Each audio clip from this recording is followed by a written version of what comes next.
율례기 7장 15절부터 18절까지 말씀입니다. 15절부터 18절까지 말씀.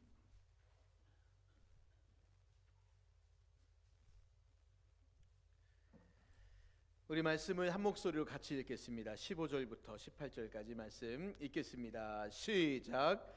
감사함으로 드리는 화목제물의 고기는 드리는 그날에 먹을 것이요 조금이라도 이튿날 아침까지 두지 말 것이니라.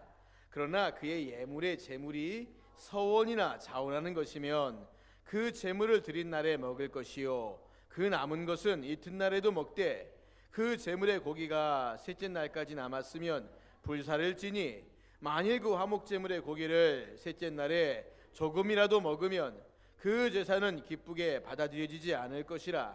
드린 자에게도 예물답게 되지 못하고 도리어 가증한 것이 될 것이며 그것을 먹는 자는 그 죄를 짊어지리라. 아멘.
할렐루야.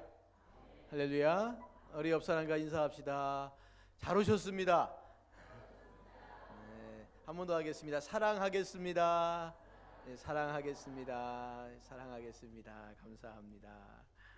네, 감사합니다. 우리가 지금까지 레위기 말씀을 계속 쭉 보고 있습니다. 레위기에는 1장부터 5장까지는 5가지의 제사를 이야기합니다. 번제, 소제, 화목제, 속제제, 그리고 속건제, 이렇게 총 5가지의 제사가 나와요. 그게 1장부터 5장까지 내용입니다. 근데 거기서 끝났다 싶었는데요, 웬걸요, 6장과 7장을 가니까 한 번 더 이게 또 나오네요. 레위기가 참 읽기가 어려운 게 그렇습니다. 레위기는 일단 1장부터 5장까지 읽는 것도 참 무리한 도전인데, 거기다가 똑같은 이야기가 우리 느낌에 반복되고 있다라고 생각하니까 읽기가 참 어렵다, 쉽지 않다, 그렇습니다. 왜 반복하고 있는가? 제가 그런 말씀을 드렸죠. 1장부터 5장까지의 5가지 5대 제사는 일반적인 제사에 관한 이야기라고요. 제사를 이렇게 드려야 된다라는 겁니다. 그런데 6장과 7장은 제사를 집례하는 제사장들에게 너희들은 이렇게 제사를 드리되 특별히 이런 점은 더 신경을 써야 한다라는 겁니다. 그러니까 어떤 의미로 본다면 이 6장과 7장은 제사장들에게 있어서는 제사 핵심 정리, 이렇게 보시면 돼요. 그러니까 마치 요즘 우리 중고등학생 아이들, 대학생들 시험 기간이거든요. 시험 공부 열심히 하고 뭔가 이렇게 막 정리를 하다가 시험 시간 10분 전에 20분 전에 한뜩 한 번 더 쭉 훑어보는 게 필요하죠. 그게 뭡니까? 핵심 정리입니다. 그래서 그거 얼른 읽어보는 거예요. 마치 그런 겁니다. 이 6장과 7장의 내용은 제사장들이 제사를 집례하면서 한 번 더 속히 읽어봐서 꼭 기억해야 될 것들이라는 겁니다. 아니, 그러면 왜 하나님께서는 제사장들에게 특별히 그들이 기억해야 될 것들을 한 번 더 말씀하고 있는가라는 거죠. 여러분, 제사장이 어떤 사람인가를 알면 우리가 그 말씀을 이해할 수 있습니다. 제사장은 굉장히 특별한 존재입니다. 왜 특별하냐면 그가 태어날 때부터 특별하게 태어났다는 것이 아니라 하나님께서 그런 역할들을 맡기셨어요. 그래서 제사장은 하나님 앞에서는 백성들의 대표자로 서 있습니다.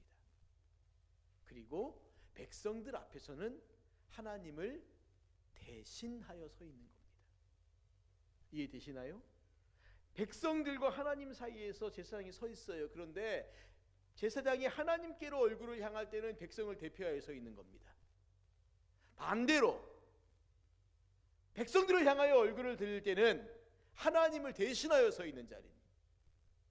그러니 그 자리가 얼마나 귀하냐는 거죠. 그가 하나님의 말씀을 백성들에게 가르칩니다. 이렇게 살아야지 하나님의 뜻이고 이게 거룩함이고 열심히 가르치고 열심히 보여줍니다. 그런데요, 그게 말로만 하면 되지 않잖아요. 살아가는 삶에 있어서 무엇이 하나님의 뜻이냐라는 것을 정확하게 보여주고, 그리고 또 하나님 말씀이 얼마나 귀하고 소중한가, 이것을 보여주기 위해서 그는 하나님 말씀 하나라도 귀를 기울여 듣고 허투루 생각하면 안 된다는 겁니다. 그래서 제사장들에게 제사를 집례하라 말씀하시면서 특별히 일반 백성들은 알지 못해도 되는 것들 너희들은 꼭 기억하고 1.1핵이라도 어긋남이 없이 그 말씀대로 순종하며 살아가라. 여러분, 믿음이라는 것이 그거 아닙니까?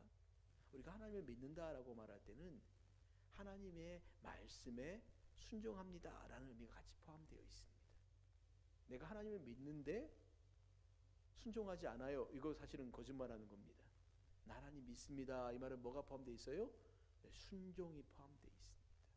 하나님 말씀하신 것대로 살겠습니다 라고 하는 그 의미가 그 가운데 포함되어 있다는 거예요. 어떤 환경과 어떤 상황 가운데 처하더라도 주님 나에게 말씀하신 그 말씀대로 내가 살아가겠습니다, 이게 믿음입니다. 그런데 믿음이 없는 사람은 사실은 그런 상황 가운데 갈등을 많이 하지요. 고민도 많이 합니다. 하나님 말씀을 듣는데 이 말씀대로 살면 손해볼 것 같으면 그때부터 뒤로 슬금슬금 물러가지요. 근데 믿음이 있는 사람들은 손해볼 것 같아도 그렇게 살아가는 겁니다. 여러분, 우리가 믿음으로 살아간다는 것은 항상 두 가지를 기억하시면 돼요. 첫 번째는 하나님과의 관계 속에서 살아가자라는 겁니다. 하나님과의 관계 속에서 하나님을 기쁘시게 하는 삶, 하나님께 영광을 돌려드리는 삶이죠. 그러면 어떻게 해야지 하나님을 기쁘시게 할 수 있습니까? 어떻게 해야지 하나님께 영광을 돌려드릴까요? 순종입니다. 나 주님의 기쁨 되기 원해요. 어떻게 해요? 순종하면 돼요. 부모님에게 나 부모님의 기쁨 되기 원해요. 뭐 하면 됩니까? 순종하면 돼요. 그렇죠. 용돈 많이 갖다 드리면 기뻐할까요? 물론 기뻐하시는 분도 있습니다. 그러나 그거 가지고 기뻐하지 않아요. 순종하는 거예요. 순종. 우리가 하나님을 기쁘시게 하는 삶은 하나님 앞에 순종하는 겁니다. 그의 말씀을 듣고 살아가는 거죠. 그 말씀대로 순종하는 겁니다. 이게 하나님과의 관계 속에서 우리가 믿음을 가지고 있다라고 하는 증거입니다. 두 번째, 또 하나는 뭘까요? 사람과의 관계 속에서의 모습이지요. 하나님의 사랑을 받은 성도로서 다른 성도들과 그리고 불신자들과도 온전한 관계를 맺으면서 살아가는 겁니다. 사람들과 온전한 관계를 맺고 살아간다. 그게 바로 뭐냐면 어떤 것으로 나타나냐면은 내 것을 그에게 나눠준다 라는 이런 모습으로 드러납니다. 그래서 예수님께서도 형제가 배고파하고 있는데 가서 야, 왜 배고파? 밥 좀 먹지. 이렇게 말만 하지 말고 뭐 하라고요? 먹을 것을 주라는 거죠. 주지 아니하면 그게 어떻게 사랑일 수 있겠느냐라는 거죠. 배고프면 주라, 나누라는 거지요. 누가 힘들어했냐? 그러면 가서 위로하고 섬겨주어라. 그러니까 이웃과의 관계, 사람과의 관계 속에서 우리가 믿음이 있다라고 하는 것은 내 것을 가지고 다른 사람들에게 나눠주는 것. 이게 바로 믿음으로 산다라는 겁니다. 경상북도 상주에 농사를 짓는 아주 평범한 부부가 있습니다. 남편은 오정면이라는 분인데 장로님이시고요. 아내는 문달림이라고 하는, 연세가 많으신데 이름이 아주 예쁘세요. 문달림이라는 분입니다. 이분들의 얘기가 아주 오래전에 KBS에서 아주 특별한 인연이라는 프로그램으로 소개가 되었고, 그리고 세상에서 가장 가난한 부자라는 제목의 책이 출판되었습니다. 세상에서 가장 가난한 부자. 저에게 책이 있으니까 혹시 궁금하신 분들 오시면 제가 빌려드리겠습니다. 세상에서 가장 가난한 부자라는 제목입니다. 이분들은 그냥 평범한 부자입니다. 평범한 사람들이에요. 오정면 장로님은 젊은 시절에 대한신학교를 졸업하고 목회자가 되려고 했지만 그 꿈을 접고 고향에서 농사를 짓고 사시는 분입니다. 그런데 이분들의 이야기가 TV로 그리고 책으로까지 나온 것은 그분들이 살아가는 삶의 아름다움인데, 그 아름다움이 무엇이냐면 바로 나눠준다는 겁니다. 나눔이라는 거예요. 이분들은 20년에 넘는 시간 동안에요, 인도네시아 보르네오 섬의 원주민들과 특별한 관계를 맺고 있다고 합니다. 어떻게 이런 관계를 맺게 되었냐면 1987년 필리핀에서 열린 동남아시아 농민대회에 참석했다가 빈곤과 질병 그리고 마약에 시달리는 동남아 일대 원주민들의 삶을 목격하면서부터 이분들의 특별한 여행이 시작되었다라고 합니다. 이분들이 가지고 있는 재산 많지 않아요. 아니 어쩌면 그냥 가난하다라고 말하는 게 맞을지도 모릅니다. 그저 이 시대를 살아가는 평범한 농부인데 일평생을 살아오면서 이분들이 가지고 있는 땅은 20마지기의 논밖에 없다고 합니다. 그 논에서 농사를 지어서 6남매를 모두 대학 공부시켰으니 얼마나 이분들이 성실한 삶을 살았을까 짐작되시죠. 그런데 빚 한 푼 져본 적 없는, 정말 열심히 최선을 다해 살았던 사람들이라고 합니다. 그런데요, 이분들이요 1년 농사가 딱 끝나면 배낭 하나 들쳐매고 아내와 함께 동남아시아 곳곳에 오지 원주민 마을을 찾아다닙니다. 이분들이 그곳에서 유기농법 기술을 전해주고 심장병과 장애가 심각한 아이들을 국내로 데려와서 자비를 들여 수술시키는 등 사랑의 전도사 역할들을 계속하고 있다는 거죠. 그러면 사람들이 물어본답니다. 무슨 돈이 있어서 그런 일 합니까? 무슨 돈이 있어 그런 일 합니까? 그러면 이분들이 그렇게 말한다는 거예요. 우리가 농사짓고 1년 농사짓고 남은 것들, 얼마나 남는지 모르겠지만 하여간 1년 농사짓고 남은 것들, 그 돈이 적든 많든 필요한 물품과 약품을 산다고 합니다. 그리고 돈이 모자라면 자녀들이 조금씩 보태고, 늘 해마다 반복되는 일이기 때문에 이제 그만 갈까 하는 그 마음도 생기고, 나이가 많으니까 그 나이도 부담스럽고, 그런데도요 가을 거지가 끝나면 여지없이 나갈 모든 준비들을 또 한다는 거예요. 병든 아이들은 계명대학교 의과대학 동산의료원과 한국심장병협회의 도움을 받아서 성형수술이며 심장병 치료며 해 주었다는 겁니다. 이분들이 책과 그 방송에서 쭉 얘기를 하면서요, 이분들이 얼마나 감동적인 고백을 하냐면 이런 얘기를 합니다. 자신들은 세상에서 가장 가난한 부자라고 하는 겁니다. 내가 가진 것이 얼마 되지 않지만 욕심 부리지 않고 나눌 수 있는 사람이 정말 부자라는 거예요. 나눈다는 것의 매력이 바로 거기 있습니다. 여러분, 성경에서 다른 사람들에게 무엇인가를 나눌 때 그 비유를 무엇으로 자꾸 말하냐면 샘으로 말해요. 샘. 여러분, 이스라엘 가면요 가끔 샘들이 발견되어집니다. 깊은 곳에서 물이 솟아나오는데 이 샘이 물이 고여 있으면 그 고여 있는 물이 많지 않습니다. 그래서 이렇게 보면 이거 숨겨놓고 나만 먹어도 모자라겠다 싶은데, 놀라운 것은 샘은 어떤 특징이 있습니까? 이렇게 퍼가지고 옆 사람을 주면 많은 사람을 못 줘요. 한꺼번에요. 뭐 몇 명밖에 못 주죠. 근데 그들을 주고 나면 조금 있으면 준 것만큼 물이 또 올라와요. 또 주면 또 올라옵니다. 안 주면 그냥 그대로 있고, 주면은 줄수록 계속해서 물이 그냥 그대로 고여 있는데, 이분들의 삶이 그러했다는 겁니다. 나눠주고 나눠주는데 다시 1년이 지나고 나면 나눠준 것만큼 또 있어요. 그럼 가서 또 나눠줘요. 그럼 1년 지나고 나면 또 나누는 만큼 또 있습니다. 그러니까 이런 삶을 그냥 계속 살아가는 겁니다. 여러분, 오늘 우리가 같이 볼 말씀은 화목제에서 제사장들이 반드시 기억해야 될 말씀, 반드시 기억해야 될 말씀들을 이야기하고 있는데, 제가 서두에 나눔에 관한 이야기를 말씀드린 것이 오늘 바로 이 말씀과도 연관되어져 있다라고 여러분 생각하시면 됩니다. 우리 15절부터 18절까지 말씀 다시 한번 우리 말씀을 보겠습니다. 15절부터 18절까지 말씀 읽겠습니다. 시작. 감사함으로 드리는 화목제물의 고기는 드리는 그날에 먹을 것이요 조금이라도 이튿날 아침까지 두지 말 것이니라. 그러나 그의 예물의 세물이 서원이나 자원하는 것이면 그 제물을 드린 날에 먹을 것이요 그 남은 것은 이튿날에도 먹되, 그 제물의 고기가 셋째 날까지 남았으면 불사를 지니, 만일 그 화목제물의 고기를 셋째 날에 조금이라도 먹으면 그 제사는 기쁘게 받아들여지지 않을 것이라. 드린 자에게도 예물답지 되지 못하고 도리어 가증한 것이 될 것이며, 그것을 먹는 자는 그 죄를 짊어지리라. 아멘.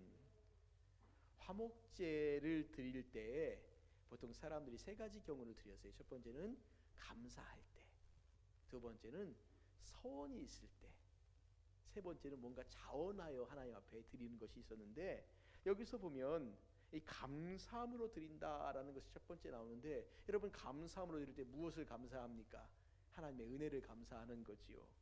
그런데 보십시오. 그렇게 감사함으로 제사를 드렸다가 잘못하면 죄로 끝나버릴 수 있다는 가능성을 말하고 있다는 겁니다. 그래서 이 화목제 가운데는 제사 그 자체보다 제사 이후에 그 제물을 어떻게 처리해야 되는가, 이것들을 강조해서 말하고 있다는 겁니다.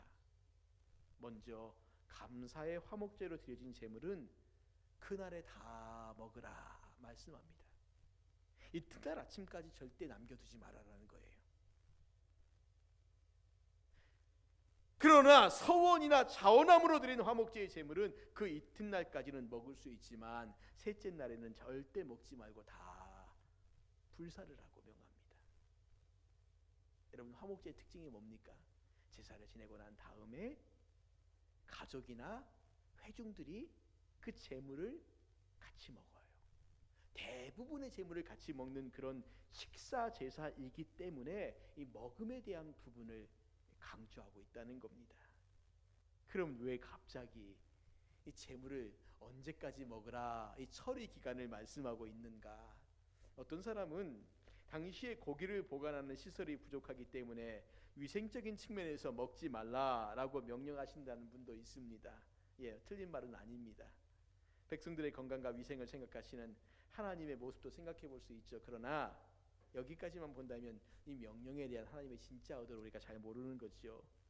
화목제물로 드려진 고기를 먹는 기간이 그 당일이나 아니면 그 다음 날까지 이틀까지만이라고 말씀하시는 것에는 가장 중요한 나눔이라는 의미가 포함되어 있다는 겁니다. 생각해 보세요. 화목제물은 어떤 것을 제물로 드리냐면 소나 양이나 염소를 드립니다. 소나 양이나 염소를 드리는데 제물로 드려지는 부분은 작은 부분이고 나머지는 다 먹는다고 하지 않았습니까? 그러면 아무리 열심히 먹는다 하더라도 그 고기를 다 먹는다는 것은 불가능하지요. 소 한 마리 하루에 먹을 수 있습니까? 몇 사람이 달려들어야지 소 한 마리를 먹을 수 있을까요? 양이나 염소는 좀 작겠지만 그래도 양이나 염소를 혼자서 다 먹을 수 있을까요? 못 먹습니다. 못 먹어요. 먹을 수가 없다는 거지요. 하루 혹은 이틀이라는 기간은 단순히 몇 사람 그 가족만 먹는 것이 아니라 이웃과 함께 나눠 먹는 것을 염두에 두고 하신 말씀이라는 겁니다. 같이 먹으라는 거예요. 온 마을이 같이 먹고 심지어 지나가는 나그네도 부르고 마을에 살고 있는 이방인도 부르고 종들도 부르고 다 불러서 같이 먹으라는 겁니다. 다 같이 먹으라는 거예요. 그러면 또 이런 생각도 해볼 수 있지 않겠습니까?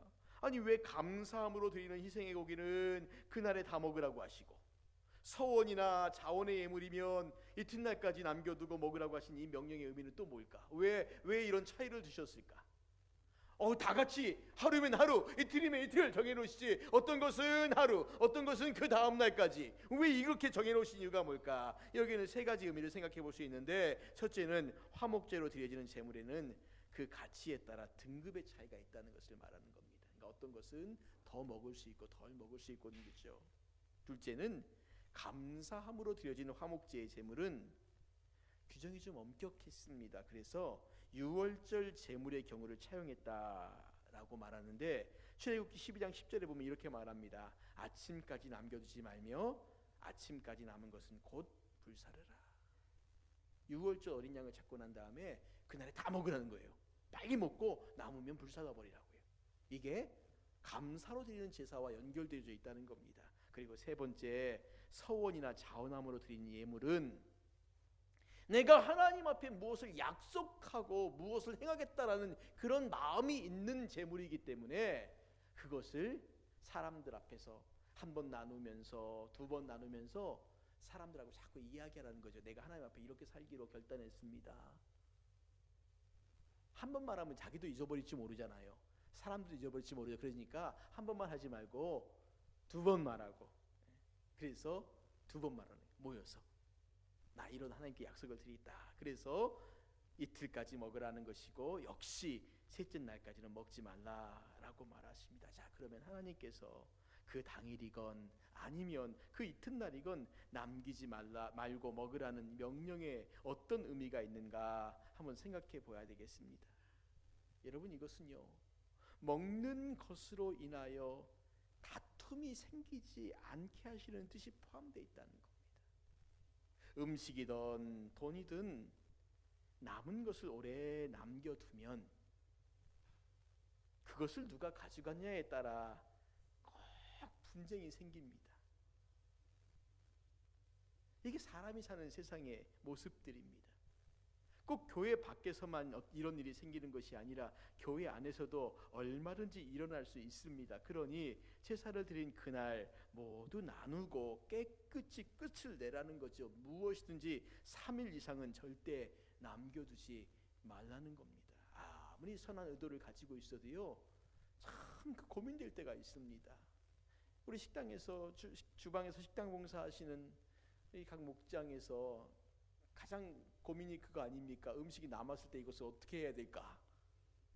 어떻게 해야 될까? 그래서 이걸 잘 나눠요. 그래서 필요한 사람도 주고 뭐도 주고 뭐 이렇게 하는데 정말 선한 의도를 가지고 그런 마음을 가지고 나눠도 꼭 무슨 말 하나가 들려올 때가 있습니다. 의도치 않게 좋은 말이든 나쁜 말이든 간에 그래서 이게 뭔가 남겨두면 저 남은 것을 누가 가져가느냐 사람들이 이렇게 쳐다보고 있습니다. 그래서 우리나라 사람들 같이 모여서 밥 먹으면 꼭 반찬이 몇 개 이렇게 걸고 나눴을 때 1인당 하나씩 나눠 있으면 괜찮아요. 그런데 대충 몇 가지가 남아 있으면 이렇게 하나씩 집어 먹다 마지막에 딱 하나 남은 거, 희한하죠.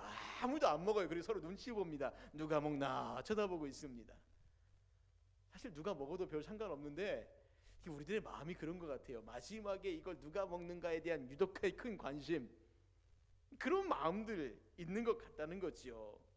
여러분, 우리가 오늘 하나님께서 왜 이것들을 남기지 말고 다 나누어서 골고루 먹어버리라고 말씀하시는가?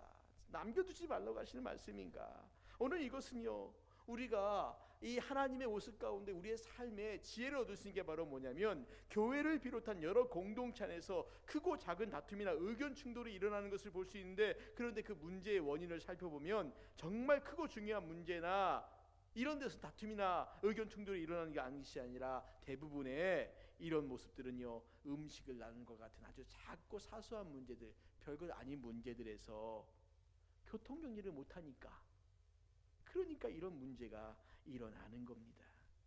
문제의 원인도 제대로 찾지 못하고 무익한 논쟁만 계속 반복하다가 끝날 때가 있습니다. 사랑하는 성도님들, 내 것이 아닌 것을 내 것이라고 주장하는 것, 남이 나보다 더 많이 가져가는 것을 눈뜨고 못 보는 것, 조금도 손해볼 줄 모르는 것, 이 모든 것이 다툼과 갈등의 원인임을 기억하시라는 겁니다. 그러기에 우리의 공동체 안에서의 문제의 원인들이 될 것들을 아예 없애버리는 것이 가장 지혜로운 방법이고, 만약에 그렇지 못하다면 내가 조금 더 손해를 보는 마음으로 살아가는 것이 다툼을 막는 방법이라는 것을 기억하실 필요가 있다는 겁니다. 다른 사람 4개 먹고 내가 3개 좀 먹으면 어떻습니까? 좀 손해보면 되지요. 내가 손해보는 것이 공동체를 더 바르게 세워가는 것이에요. 내가 손해보는 것이 모두에게 더 이익이 되는 것이라는 겁니다. 손해 조금 봐도 괜찮습니다. 손해 안 보려고 눈에 쌍심지를 끼고 쳐다보니까 그때부터 싸움이 일어나는 거예요. 봐라, 누가 더 하나 더 가져가나 보자, 누가 더 몇 개를 챙겨가나 보자. 그리고 눈에 쌍심지를 끼고 쳐다보다가 결국은 마음에요, 상처가 생기는 거고 갈등이 생기는 겁니다. 차라리 내가 좀 손해보고 말자. 그러면 편해요. 깔끔합니다. 그렇죠? 우리 같이 한번 해봅시다. 손해보고 살자. 손해보고 살자. 우리 옆 사람과 인사합시다. 손해보고 삽시다. 예, 손해보고 삽시다.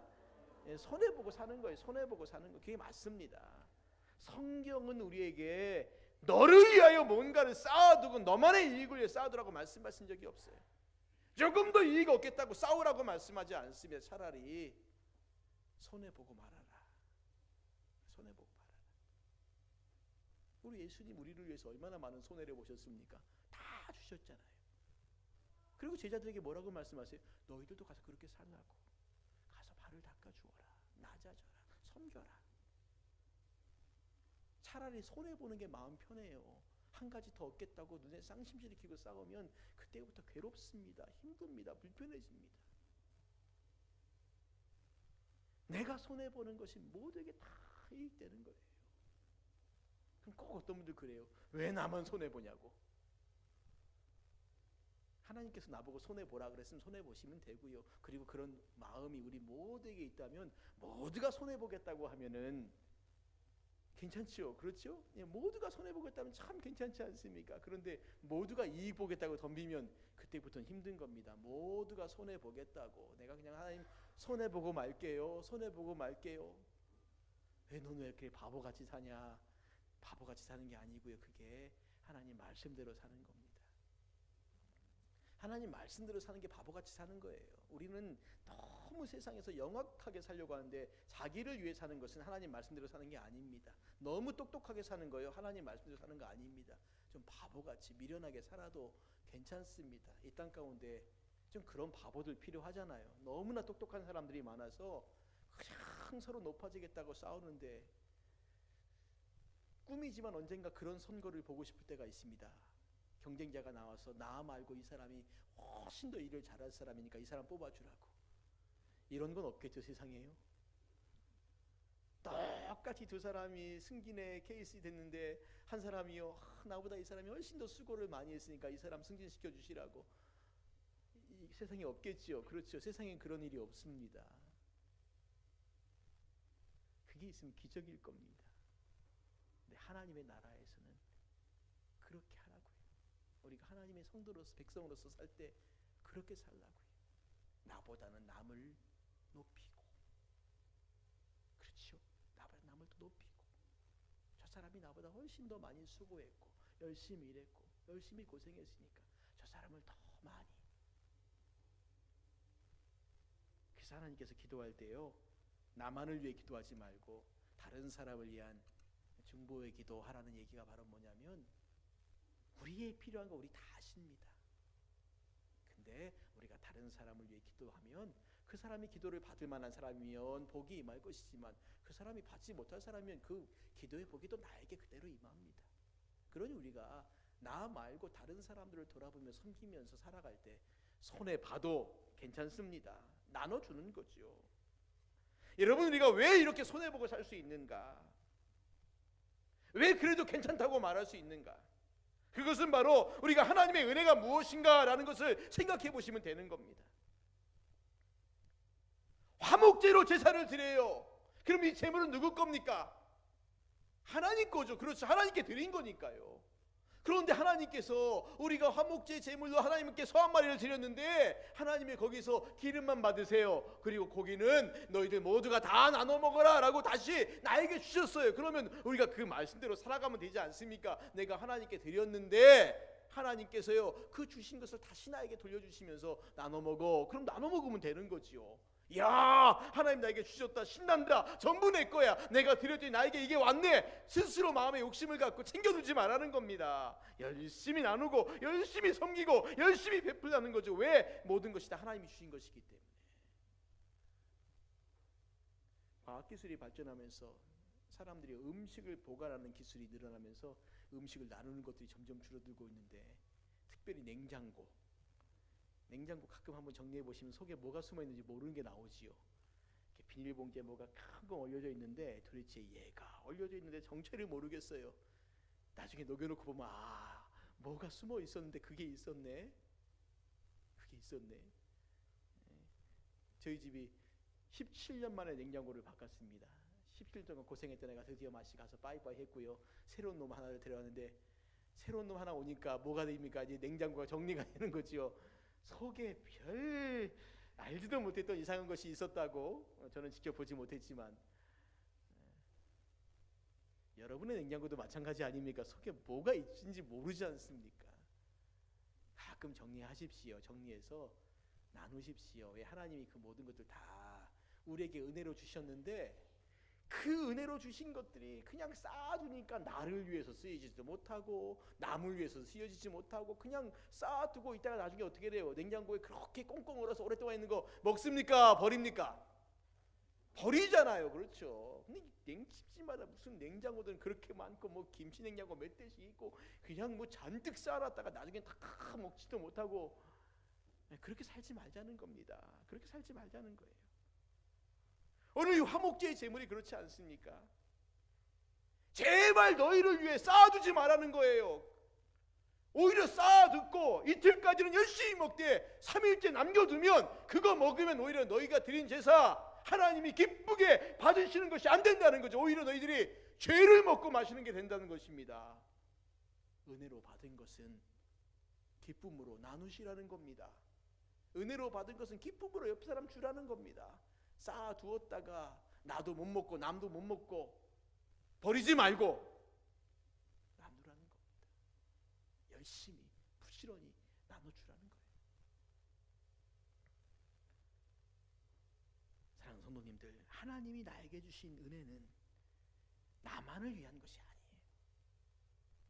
하나님께서 우리에게 주신 은혜는 다른 사람들과 나누기 위함입니다. 나누기 위해서는 내가 가진 것들을 포기하고 버릴 수 있는 힘이, 용기가 필요합니다.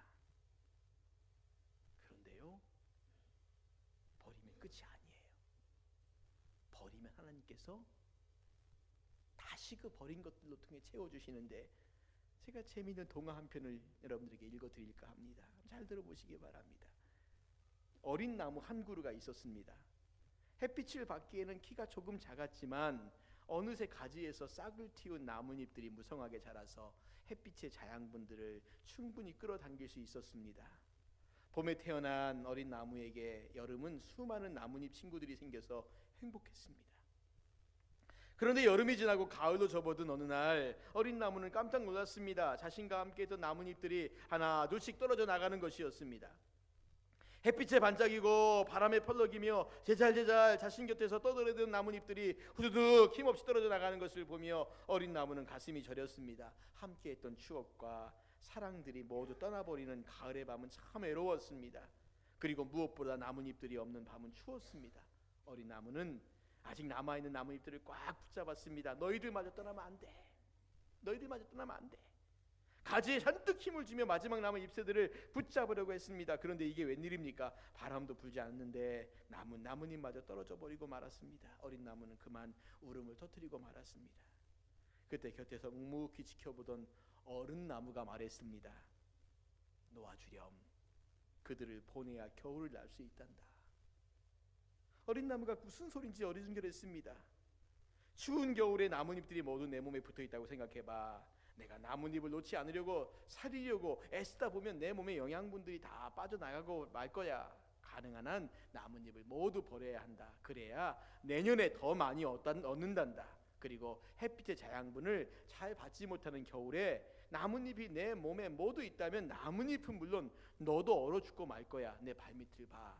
떨어진 나뭇잎들이 근사한 이불을 만들어주고 있지 않니? 그들은 겨우내 자신의 몸을 녹여 내게 양식이 되어줄 거야. 그들이 너의 이불이 되어주고 양식이 되어주기 때문에 너의 중심인 뿌리는 더욱 단단해지고 그래서 내년에는 더 많은 나뭇잎들이 내 몸에서 싹을 틔울 거야. 슬퍼하지 마. 버리면 얻는단다. 그에게 올 어린 나무는 나뭇잎들과 헤어진 것이 마음 아파 마음에 커다란 나이트 하나를 만들었지만 어른 나무의 말처럼 그들 때문에 땅속에 더 깊이 뿌리를 내렸습니다. 이듬해 봄 어린 나무의 키는 어느새 훌쩍 자라 있었습니다. 전도서 11장 1절까지 이렇게 말씀하고 있습니다. 너는 내 떡을 물 위에 던져라. 여러 날 후에 도로 찾으리니 7에게나 8에게 나눠 줄지어다. 무슨 재앙이 땅에 임하는지 내가 알지 못함이니라. 떡을 물 위에 던져야 합니다. 지혜자는 전도서를 통해서 우리의 인생을 살아가는 방법 하나를 말씀하고 있습니다. 떡을 물 위에 던져라. 없어질 것 같지? 그렇지 않아. 여러 날에 도로 찾을 거다. 근데 왜 던지냐면, 왜 사람들에게 나눠주냐면 언제 이 땅 가운데 무슨 재앙이 임할지 모르기 때문에 나눠주는 것이 그게 준비하는 것이지 너를 위해 쌓아두는 것이 준비하는 게 아니다. 우리는 뭔가를 나를 위해 쌓아두는 것이 준비라고 그렇게 말합니다. 그런데 성경은 우리에게 그렇게 말하지 않아요. 나눠주는 것이 준비고 그 나눠주는 것은 하나님께서 또 우리에게 채워줄 것을 믿기 때문에 나눠주는 것이에요. 좋으신 하나님, 선하신 하나님께서 우리가 손해보고 우리 것 가지고 열심히 다른 사람에게 나누어 주어도 우리에게 채워주신 분이 하나님이시지 우리가 우리의 수고와 우리의 노력으로 살았습니까? 우리의 힘으로 산 것 아니지 않습니까? 하나님의 은혜로 살았고 그 하나님의 은혜가 임하였기 때문에 우리가 오늘 여기까지 와 있는 거 아니지 않습니까? 그런데 착각하고 있어요. 우리의 힘과 우리의 노력으로 우리의 능력으로 여기까지 왔다고 착각하니까 이거 주는 게 아까운 겁니다. 내가 이걸 어떻게 벌었는데 어떻게 모았는데 못 주는 거예요. 그런데 그 모든 것이 하나님께로부터 왔다. 우리가 믿으신다면 열심히 나눠줄 수 있는 겁니다. 사랑하는 성도님들, 성경은 우리에게 확실한 교훈 하나를 주고 있어요. 그것은 내 것만을 주장하지 말라는 겁니다.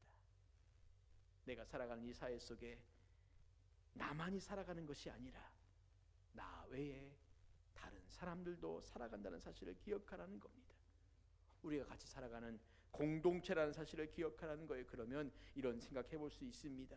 우리가 살아가면서 나누려는 그 마음 가지지 않는 사람 누가 있을까? 안 믿는 사람도 그런 마음 있지 않습니까? 하물며 하나님을 나의 아버지로 예수 그리스도를 믿고 성도라는 이름으로 살아가는 우리들에게는 더 큰 소망이 있지 않겠습니까?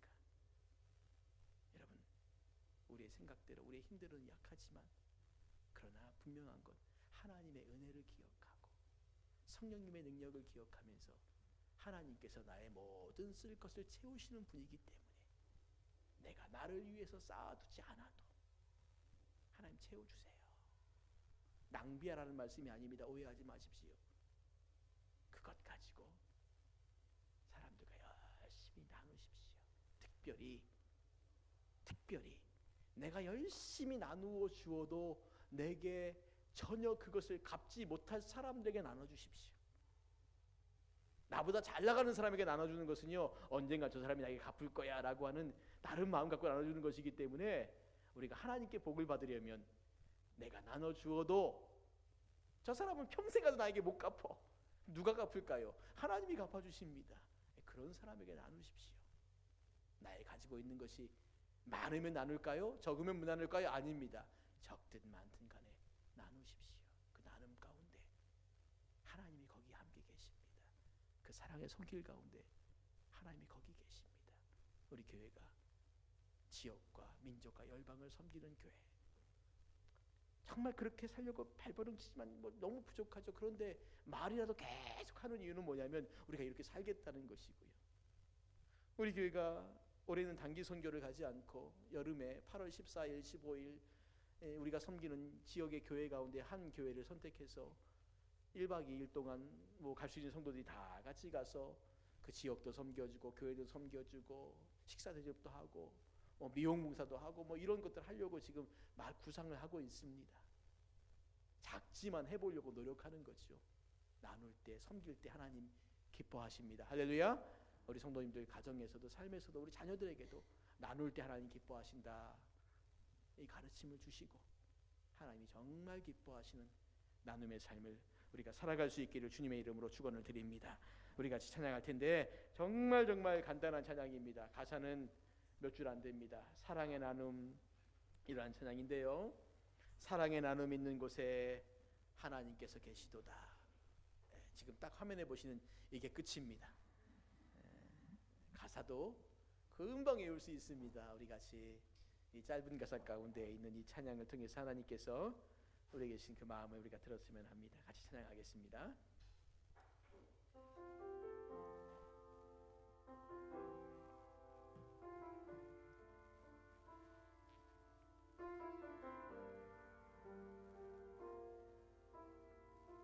사랑의 나눔 있는 곳에, 사랑의 나눔 있는 곳에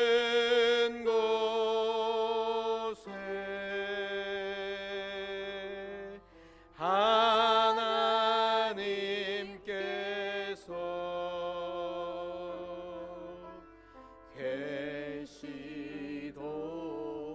계시도다. 사랑의 나눔 있는 곳에, 사랑의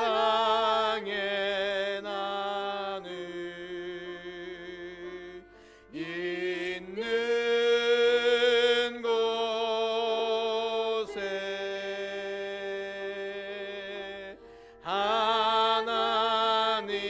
하나님께서 계시도. 우리 한 번 더 부르겠습니다. 사랑의 나눔 있는 곳에, 사랑의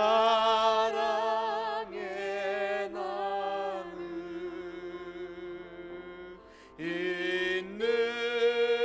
있는 곳에 하나님께서